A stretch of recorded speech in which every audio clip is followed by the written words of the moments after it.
Apriani dari absen 23 akan membacakan dongeng hikayat Bayan Budiman. Ayo kita langsung dengar ceritanya yuk. Sebermula ada saudagar di negara Ajam, Khojan Mubarak namanya. Terlalu amat kaya, akan tetapi tiada beranak.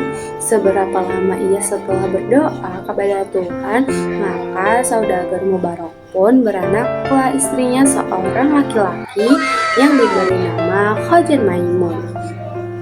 Setelah umurnya Khojan Maimun 5 tahun, maka diserahkan oleh bapaknya mengaji kepada banyak guru, sehingga sampai umur Khojan Maimun 15 tahun, ia dipinangkan dengan anak saudagar yang kaya, amat paras eloknya, namanya Bibi Zainab.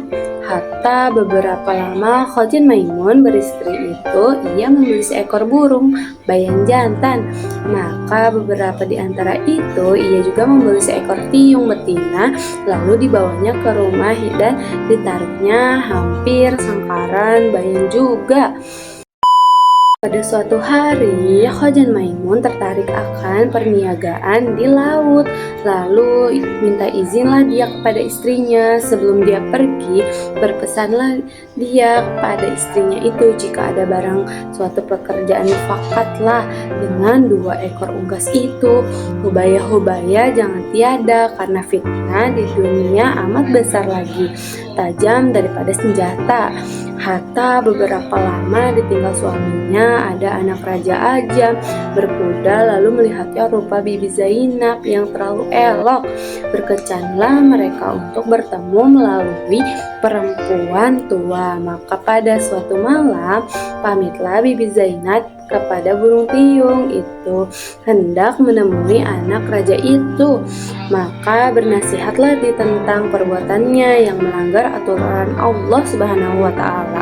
Maka marahlah istri Khojan Maimun dan disentaknya tiung itu dari sangkar dan dihempaskannya sampai mati.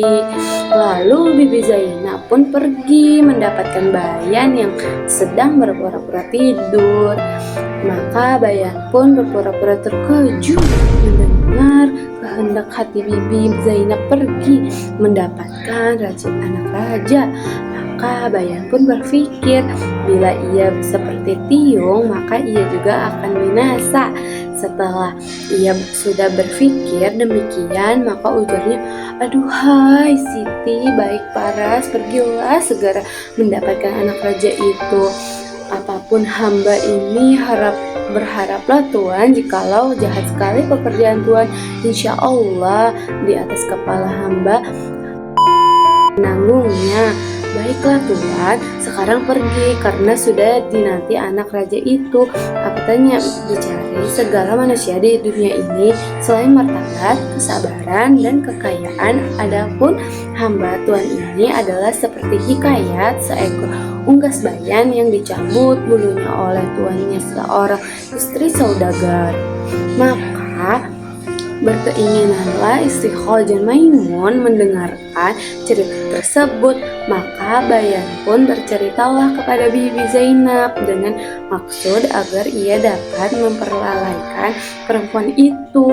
Hatta setiap malam Bibi Zainab yang selalu ingin mendapatkan anak raja itu dan setiap berpamitan dengan bayan, maka diberilah ia cerita-cerita hingga sampai 24 kisah dan 24 malam. Burung tersebut bercerita hingga akhirnya lah Bibi Zainab pun insaf terhadap perbuatannya dan menunggu suaminya Khojan Maimun pulang dari rantauannya. Burung bayan tidak melarang, malah dia menyuruh Bibi Zainab meneruskan rancangannya itu, tapi dia berjaya menarik perhatian serta melalatkan Bibi Zainab dengan cerita-cerita Bibi Zainab. Terpaksa menanggul dari satu malam ke satu malam pertemuan dengan putra raja, begitulah seterusnya, sehingga Khojan Maimun pulang dari pelayarannya.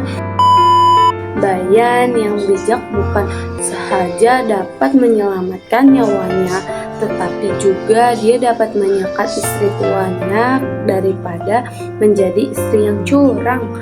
Dia juga mendapat menjaga nama baik tuannya serta menyelamatkan rumah tangga tuannya. Antara cerita Bayan itu ialah mengenai seekor Bayan yang mempunyai 3 ekor anak yang masih kecil.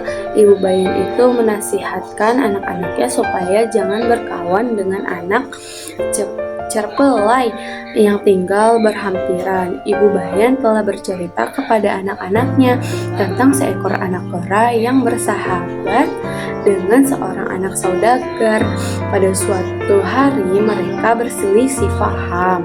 Anak saudagar mendapatkan luka di tangannya. Luka tersebut tidak sembuh, melainkan diobati dengan hati kera. Maka saudagar itu pun menangkap dan membunuh anak kera itu untuk mengobati anaknya. Terima kasih telah menonton ceritaku dari awal hingga akhir. Jangan lupa di like dan di komen ya teman-teman. Terima kasih. Bye.